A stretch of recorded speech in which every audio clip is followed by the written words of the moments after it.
Students, welcome to the Inspire academics.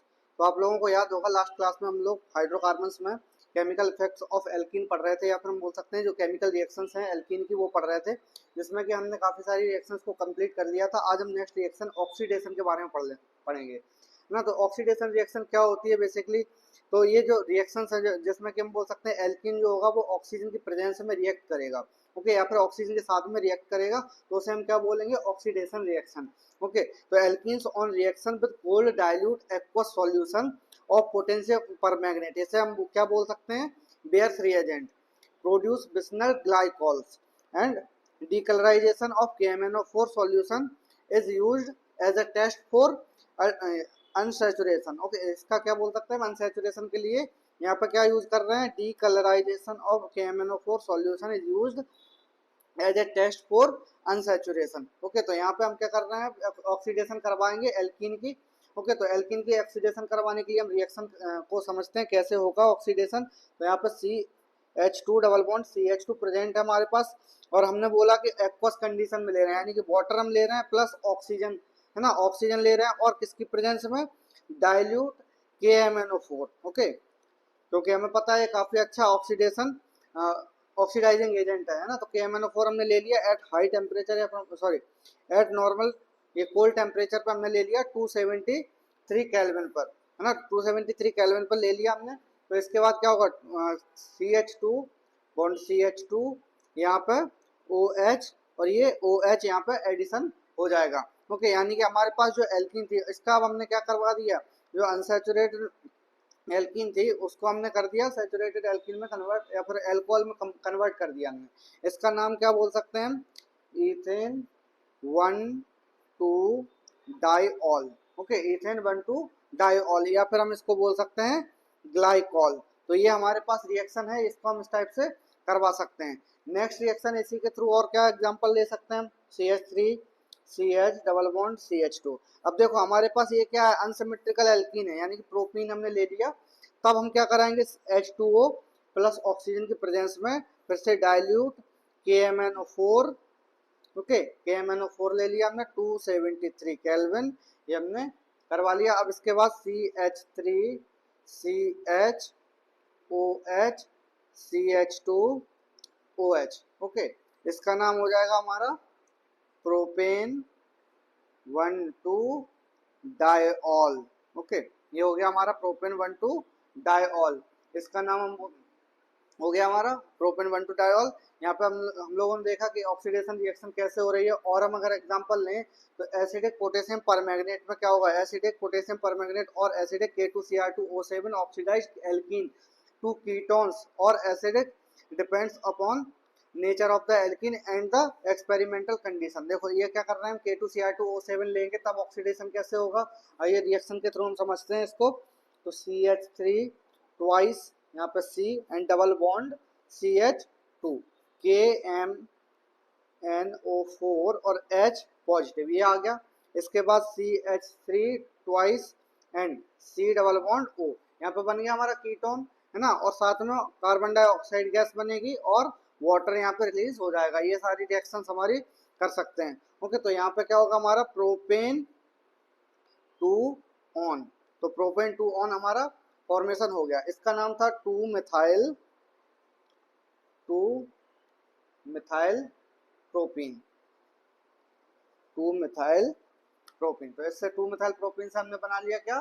Propane 2 on. Okay, तो इसका हम नेक्स्ट रिएक्शन अगर देखें तो और कैसे हम रिएक्शन करवा सकते हैं, है ना। CH3 यहाँ पर CH डबल बॉन्ड CH, यहाँ पर CH3। अब बीच में आ गया हमारा पास क्या है? ब्यूट 2 इन है ये। ओके, क्या हो गया हमारा? ब्यूट 2 इन ना। तो ब्यूट 2 इन को हम जब रिएक्शन करवाएंगे KMnO4 के प्रेजेंस में, KMnO4 के प्रेजेंस में और H पॉजिटिव के प्रेजेंस में, तब क्या होगा? 2CH3COOH। यहाँ पे देखो कार्बोक्सिलिक एसिड वाला कंपाउंड बना हमारा, मतलब जो एसिड वाला कंपाउंड है वो बन गया। इसका नाम होता है इथेनोइक एसिड। ओके, तो ये हमारा बन गया इथेनोइक एसिड, और यहाँ पे क्या बन रहा था? कीटोन, और यहाँ पे एसिड हो गया। यानी कि डिफरेंस वेरिएशंस देखो कि कितने मिल रहे हैं हमें KMnO4 के प्रेजेंस में या फिर K2Cr2O7 के प्रेजेंस में। जब भी हम एल्कीन का क्या करवाएंगे? ऑक्सीडेशन हम बोल सकते हैं, जब करवाएंगे तब हमें क्या देखने को मिलेगा? ये कीटोन बन सकता है या फिर ये क्या बनेगा, एक्सपेरिमेंटली हम डिफाइन कर सकते हैं कि एसिड भी बन सकता है और कीटोन भी बन सकता है। ओके, तो कीटोन कब बन रहा है हमारे पास, जब भी हमारे पास ब्रांचिंग वाला क्या है, ये एल्कीन है। ओके, एल्कीन ब्रांचिंग में है तब हमारे मतलब कीटोन बना, और जब भी हमारे पास ब्रांचिंग नहीं स्ट्रेट चेन में है तब हमारे पास क्या बना, ethanoic acid. Okay, next reaction की अगर हम बात करें तो ओजोनोलिसिस आती है। ओजोनोलिसिस रिएक्शन क्या है, देखो, ozonolysis of alkenes involve the addition of ozone molecule to alkene to form ozonide and then cleavage of the ozonide by ZnH2O to smaller molecules. This reaction is highly useful in detecting the position of the double bond in alkene or other unsaturated compound. Okay, इसका use क्या कर सकते हैं हम कि जब भी हमें सैचुरेशन या अनसैचुरेटेड एल्कीन का हमें पता लगाना हो या डबल बॉन्ड का प्रेजेंस पता लगाना हो कि कहाँ पे प्रेजेंट है, तो हम ओजोन रिसर्च उसका करा देंगे और उसकी वजह से हमें क्या मिल जाएगा कि उसकी एग्जैक्ट पोजीशन जो है वो हमें पता लग जाएगी। ओके, तो इसको हम कैसे कराएंगे, रिएक्शन को देखो समझते हैं। ये जो हमारे पास प्रोपीन दिया है CH3CH डबल बॉन्ड CH2, तो ये प्रोपीन है। अब ओजोन का हम बोलते हैं O3 होता है, फॉर्मूला है ना, ओजोन का क्या है, O3 फॉर्मूला होता है। तो यहाँ पर CH3 ये हो जाएगा CH, यहाँ O ऐड हो जाएगा, और ये इसके बाद यहाँ पर हो गया CH2, इसके बाद यहाँ ऑक्सीजन, और इन दोनों के बीच में भी बॉन्ड। ओके, तो ये हमारा बन गया क्या, प्रोपीन ओजोनाइड। तो ये हमें बनाना था इस रिएक्शन के थ्रू, इसका नाम था प्रोपीन। तो हमें क्या देख सकते हैं कि जो ओजोनाइड है वो बना सकते हैं। अब इसकी हम फर्दर आगे रिएक्शन अगर कराएंगे Zn प्लस H2O के साथ में, है ना, Zn प्लस H2O के प्रेजेंस में जब हम रिएक्शन करवाएंगे तब क्या बनेगा, एल्डिहाइड वाले ग्रुप्स बन जाएंगे, CH3CHO प्लस HCHO, ये रिएक्शन हमारी बन जाएगी। इसे हम बोलेंगे इथेनल और इसको बोल देंगे हम क्या, मीथेनल। ओके, तो ये दोनों हमारे पास रिएक्शंस हो गई। नेक्स्ट अगर हम देखें इसी को, तो और क्या क्या बना सकते हैं हम इसी रिएक्शंस के थ्रू, तो CH3 ना, यहाँ पे हो जाएगा CH2 प्लस O3, है ना, O3 करवाएंगे हम रिएक्शन। अब क्या होगा यहाँ पे COCH2, देखो सिंपल है, सीधा सीधा सा हमारे पास जैसे हमने पहले बनाया था ये बनाया, है ना। अब यहाँ पर दो क्या मिथाइल ग्रुप जुड़े हुए हैं, तो इसके पास हम दो मिथाइल ग्रुप जोड़ देंगे, बस बन गया हमारा मॉलिक्यूल, है ना। तो इसे क्या बोल देंगे, ओजोनाइड, है ना। ये हमारे पास क्या है, ओजोनाइड। इसका नाम था 2 मिथाइल प्रोपीन। तो ये हो गया हमारे पास 2 मिथाइल प्रोपीन। और यहाँ पे नेक्स्ट आगे रिएक्शन करवाएंगे उसकी Zn प्लस H2O को प्रेजेंस में, तब हमें क्या देखने को मिलेगा, ये रिएक्शन हो जाएगी CH3 एंड यहाँ पे भी CH3 C double bond O, ये बन गया हमारा कीटोन प्लस HCHO, यानी कि यहाँ पे देख सकते हैं कि एक तो कीटोन बन गया हमारा प्रोपेन 2 ऑन, इसका नाम है प्रोपेन 2 ऑन। ओके, और इसका नाम क्या था, हमने ऑलरेडी देख लिया, इसका नाम था मीथेनल। ओके, तो ये हम बना सकते हैं, यानी कि इस रिएक्शन के थ्रू जो ओजोनोलिसिस है हमारे पास, तो ओजोनोलिसिस रिएक्शन के थ्रू हम क्या बना सकते हैं, इथेनॉल बना सकते हैं, मीथेनॉल बना सकते हैं, या फिर जो एल्डिहाइड ग्रुप्स हैं वो बना सकते हैं, और सेकंड कीटोन ग्रुप्स भी हम इससे बना सकते हैं। नेक्स्ट रिएक्शन आती है इसके बाद पॉलीमराइजेशन। तो पॉलीमराइजेशन सिंपल सी चीज है कि जैसे हमारे पास कुछ सिंगल यूनिट्स होती हैं, जैसे हम क्या बोलते हैं कि मोनोमर यूनिट्स हैं, है ना, मोनोमर है हमारे पास। तो मोनोमर को क्या बोलते हैं, मोनो का मीनिंग होता है सिंगल। अब सिंगल यूनिट्स क्या होंगी, एक साथ में फ्यूज होंगी या फिर ऐड होते जाएंगे एक दूसरे के साथ में मल्टीपल टाइम्स, है ना। तो वो क्या फॉर्मेशन कर लेंगी, पॉलीमर का फॉर्मेशन वहां पे कर लेंगे। अब पॉली का मतलब होता है मैनी एंड मर का मतलब होता है यूनिट, है ना। अब यहाँ पे सिंगल का मतलब, सिंगल का बोल सकते हैं हम क्या, मोनोमर, यानी कि हम बोल सकते हैं सीधा सिंपल सा रूल है कि मोनोमर क्या होगा यहाँ पे, in the presence of catalyst, है ना, in the presence of catalyst क्या होगा, पॉलीमर में कन्वर्ट हो रहा होगा। ये सिंपल सा हमारे रिएक्शन में, इसको हम समझने के लिए ये लिख सकते हैं कि मोनोमर क्या है, कैटलिस्ट की प्रेजेंस में ये पॉलीमर में कन्वर्ट हो रहा होगा। ओके, अब इसकी हम रिएक्शन को समझते हैं, काफी यूजफुल रिएक्शन है ये। जैसे कि अगर हम इसका एग्जाम्पल लें कि CH2 के नंबर ऑफ n मॉलिक्यूल्स लिए हमने, है ना, और इसको हमने क्या कराया, हाई टेम्परेचर और प्रेशर की प्रेजेंस में रिएक्शन करवाई, और क्या कर दिया, इसको कैटलिस्ट दे दिया, है ना, कैटलिस्ट दे दिया। तब क्या बनेगा हमारा CH2 यहाँ पे, और इसकी बहुत लंबी चेन बन जाएगी, तो इसका नाम बोलते हैं हम पॉलीथीन, या फिर पॉलीथाइलिन भी बोल सकते हैं हम इसको, पॉलीथीन हम इसको बोलते हैं। ओके, पॉलीथीन जो कि हम काफ़ी ज़्यादा यूज़ करते हैं, है ना, जनरली कुछ भी सामान पैक करना हो या, है ना, तो इसके लिए हम क्या करते हैं, पॉलीथीन का यूज़ करते हैं। तो इससे हम बोल सकते हैं कि जब भी हम हाई टेम्परेचर या प्रेशर पर कैटलिस्ट की प्रेजेंस में मॉलिक्यूल का, ये हमारे पास क्या है, ईथीन, ईथीन के हम रिएक्शन करवाएंगे किससे, खुद से ही, मतलब बहुत सारे नंबर ऑफ मॉलिक्यूल्स, यानी कि एन नंबर ऑफ मॉलिक्यूल जब मल्टीप्लाई हो गए, या फिर ये जब डबल बॉन्ड है वो ब्रेक होगा और सिंगल बॉन्ड में कन्वर्ट होते जाएंगे, और ये अपने आप को चेन में कन्वर्ट करते जाएंगे, लंबी चेन में, है ना। लंबी चेन में भी हो सकते हैं, ब्रांचिंग में भी हो सकते हैं, और कैसे हो सकते हैं कि ये नेटवर्क टाइप में भी हो सकते हैं, 3D स्ट्रक्चर भी बना सकते हैं, है ना। अब नेक्स्ट अगर हम देखें इसी के एग्जाम्पल को, तो यहाँ पर प्रोपीन का एग्जाम्पल ले लेते हैं, CH double bond CH2, and फिर से प्रेजेंस किसकी हो जाएगी, high temperature and pressure. Okay, और ये हो जाएगा हमारे पास कैटलिस्ट की प्रेजेंस में। ओके, कैटलिस्ट की प्रेजेंस में हो गया CH एंड CH2, और यहाँ पे बन जाएगा हमारा CH3, और ये हो गया नंबर ऑफ एन मॉलिक्यूल्स। अच्छा, यहाँ पे भूल गया था, नंबर ऑफ एन मॉलिक्यूल्स इस तरह से ऐड होते जाएंगे, तो इसका नाम हो जाएगा हमारा पॉलीप्रोपीन। ओके, पॉलीप्रोपीन, तो इसका नाम ऐसे हम बोल सकते हैं कि पॉलीप्रोपीन हो गया। यहाँ पे क्या था, मोनोप्रोपीन हम बोल सकते हैं, या फिर हम प्रोपीन भी बोल सकते हैं इसको। ओके, तो यहाँ से हमने क्या बना लिया, प्रोपीन से पॉलीप्रोपीन हमने फॉर्मेशन कर लिया।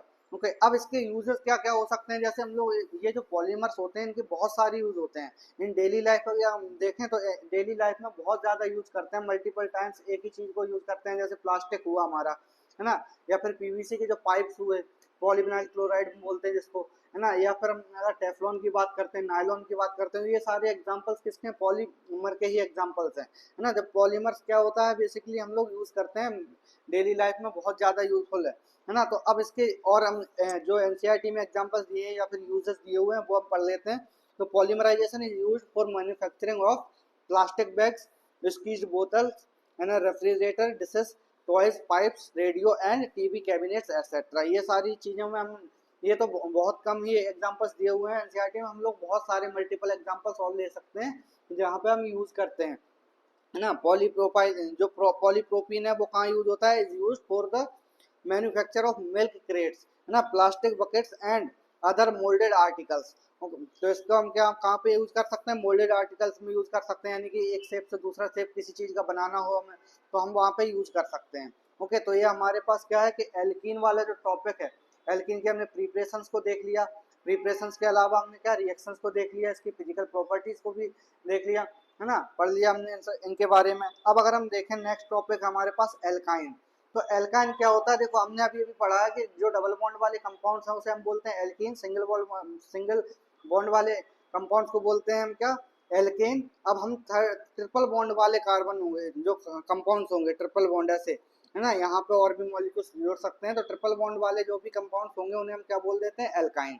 ओके, तो इसे हम क्या बोलेंगे, सबसे पहली चीज ये होते हैं अनसैचुरेटेड हाइड्रोकार्बन। सेकंड अगर हम बोले तो इनमें at least one triple bond will be there. Okay, and sp hybridisation किसी ना किसी कार्बन में प्रेजेंट होगा, जहाँ पे भी ट्रिपल बॉन्ड प्रेजेंट होगा वहाँ पे sp हाइब्रिडाइजेशन 100% प्रेजेंट होगा। ओके, और अगर हम नेक्स्ट देखें इसका नोमेनक्लेचर कैसे कर सकते हैं, तो नोमेनक्लेचर के लिए आइए, इसके आइसोमेरिज्म और नोमेनक्लेचर दोनों ही हम लोग साथ साथ करते जाएंगे जिससे कि ज़्यादा प्रॉब्लम ना हो। देखो आइसोमेरिज्म क्या होता है कि जैसे same molecular formula and different different properties होंगी, है ना। स्ट्रक्चरल आइसोमेरिज्म शो करते हैं, पोजिशनल आइसोमेरिज्म, या फिर हम बोल सकते हैं चेन आइसोमेरिज्म। मेजरली हम इसको बोल सकते हैं पोजिशन आइसोमर्स बनाते हैं, और क्या बनाते हैं, chain isomers. Okay, chain isomers या फिर पोजिशन आइसोमर्स मेजरली ये प्रोडक्ट फॉर्म करते हैं।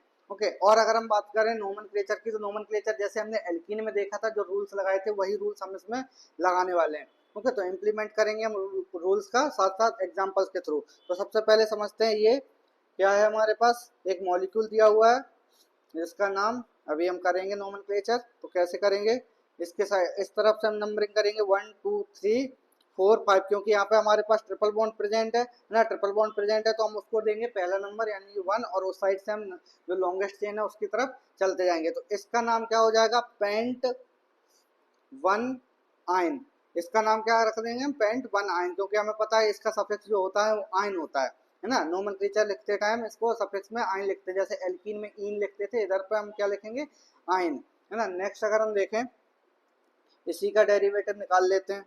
ये हो गया हमारे पास CH3 C triple bond C, यहाँ पर C, और क्या हो जाएगा CH2 और ये CH3, 1 2 3 4 5, है ना, 3 मॉलिक्यूल 5 मॉलिक्यूल्स। तो यहाँ पे देखो, जब जहाँ पे भी हमें क्या मिल रहा है, पास में ट्रिपल बॉन्ड मिल रहा है, तो उसके साइड से हम करेंगे 1 2 3 4 5। तो पास में यहाँ ट्रिपल बॉन्ड मिला सेकंड पोजीशन पे, तो इसका नाम हो जाएगा पेंट 2 आयन। क्या हो गया हमारा, पेंट 2 आयन। थर्ड की अगर हम बात करें तो CH3 bond CH, C triple bond CH, okay, और यहाँ पे हमने लगा दिया CH3।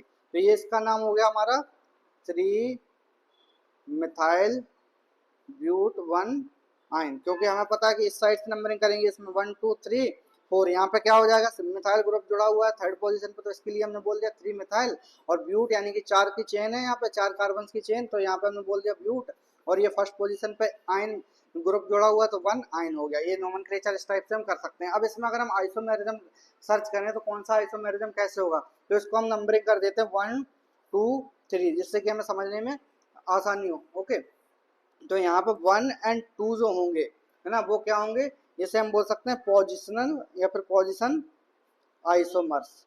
ओके, क्या हो जाएंगे हमारे, पोजिशन आइसोमर्स। सेकंड अगर हम देखें तो 2 और 3, और हम क्या बोल सकते हैं, कॉमा 1 और 3। तो ये हो गया हमारे पास 2 और 3 एंड 1 और 3।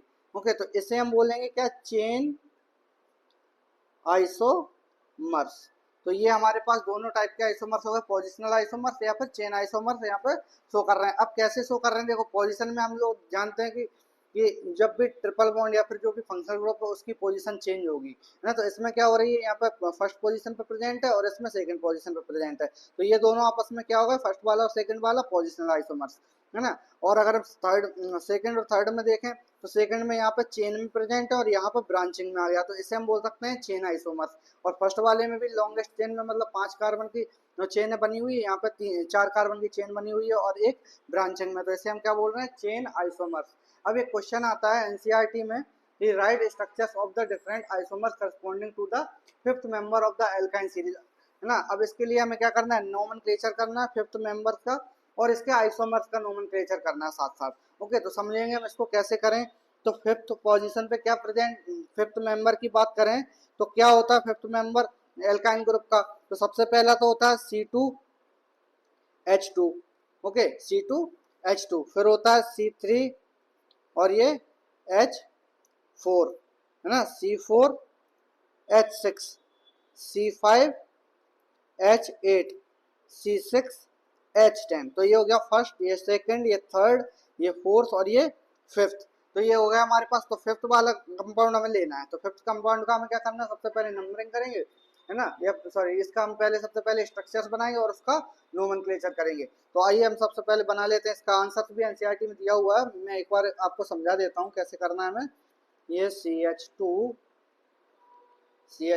एंड CH2 और इसका CH3, तो इसका नाम क्या हो जाएगा, जैसे यहाँ से स्टार्ट करेंगे नंबरिंग 1 2 3 4 5 6, तो इसका हो जाएगा नाम हेक्स 1 आयन। ओके, तो हेक्स 1 आयन हो गया। अब सेकंड की अगर हम बात करें तो क्या होगा नेम, देखते हैं CH3C। अब हमने पोजीशन चेंज कर दी, ओके, क्या कर दिया हमने, पोजीशन को चेंज कर दिया। तो यहाँ पे देख सकते हैं जो ट्रिपल बॉन्ड है उसकी पोजीशन को चेंज किया, तो ये बन गया हमारा। तो इसका नाम हो जाएगा हेक्स 2 आयन।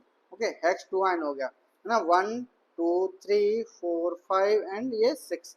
अब थर्ड पे अगर हम देखें तो क्या होगा, CH3 CH2 C triple bond C, यहाँ पे CH2 एंड ये CH3। तो यहाँ पे हम अगर इस साइड से करेंगे नंबरिंग 1 2 3 4 5 6। अब बोलोगे सर यहाँ से क्यों नहीं किया हमने, यहाँ से भी कर लेते हैं, 1 2 3 4 5 एंड 6, दोनों तरफ से हमें क्या मिल रहा है, जो ट्रिपल बॉन्ड है वो सेम ही पोजीशन पे प्रेजेंट है। है ना। तो यहाँ पे क्या हो जाएगा, ये एक तरह से सिमेट्रिकल एल्कीन बन गया हमारा, सॉरी एल्काइन बन गया सिमेट्रिकल।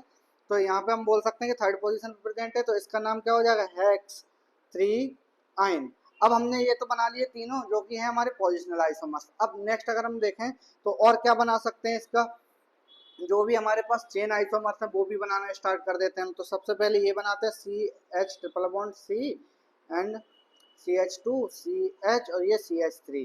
तो इसके पास आ गया हमारा एक ब्रांच में जुड़ गया सी एच थ्री, तो इसका नाम हो जाएगा 4 मिथाइल पेंट 1 आयन। ओके, तो 4 मिथाइल पेंट 1 आयन, 1 2 3 4 और ये 5, तो 4 मिथाइल पेंट 1 आयन, ये 4 है यहाँ पर। अब नेक्स्ट अगर हम देखें इसी का एग्जांपल और ले लें, तो फिफ्थ है हमारे पास क्या, ये सी एच, ये C and C H two, sorry ये मैंने यही सेम वाला बना दिया। अब नेक्स्ट अगर हम देखें ना, तो इसके लिए मैं बना सकता हूँ कि C H triple bond C C H and C H two, और यहाँ पे आ जाएगा सी एच थ्री, इसका हम कर देंगे यहाँ पे ब्रांचिंग। ओके, तो इसका नाम हो जाएगा 3 मिथाइल पेंट 1, ये ट्रिपल बॉन्ड है, डबल नहीं ट्रिपल बॉन्ड है ना, 1 आयन। तो ये हो गया हमारे पास 5 बन गए। अब अगर हम नेक्स्ट और बनाना चाहें इसका, तो और क्या बना सकते हैं, देखो 6, ये हो गया सी एच थ्री सी, ये हो गया हमारे पास C H triple bond C C and C H three, इसकी तरफ सी एच थ्री और इस साइड भी सी एच थ्री जुड़ा हुआ है। तो यहाँ पे हो गया 3 di methyl but 1 yne. Okay, तो ये हमारे पास हो गए नोमेनक्लेचर इसके, और इसके सारे हमने क्या देख लिए जो बन सकते हैं आइसोमर्स, है ना। नोमेनक्लेचर के साथ में हमने क्वेश्चन का सॉल्यूशन निकाल लिया ना। तो इसका नाम हो गया 3 डाई मिथाइल ब्यूट 1 आयन। आज की क्लास में हम यहीं तक रखते हैं। नेक्स्ट क्लास में हम करेंगे इसके ट्रिपल बॉन्ड का फॉर्मेशन, और साथ साथ और क्या करेंगे इसमें, प्रोपेन, ओके जो प्रिपरेशन है वो करेंगे, और साथ साथ इसकी फिजिकल प्रॉपर्टीज या केमिकल प्रॉपर्टीज के बारे में भी पढ़ लेंगे। Okay, so thanks for watching, like share and subscribe, मिलते हैं नेक्स्ट क्लास में, बाय बाय।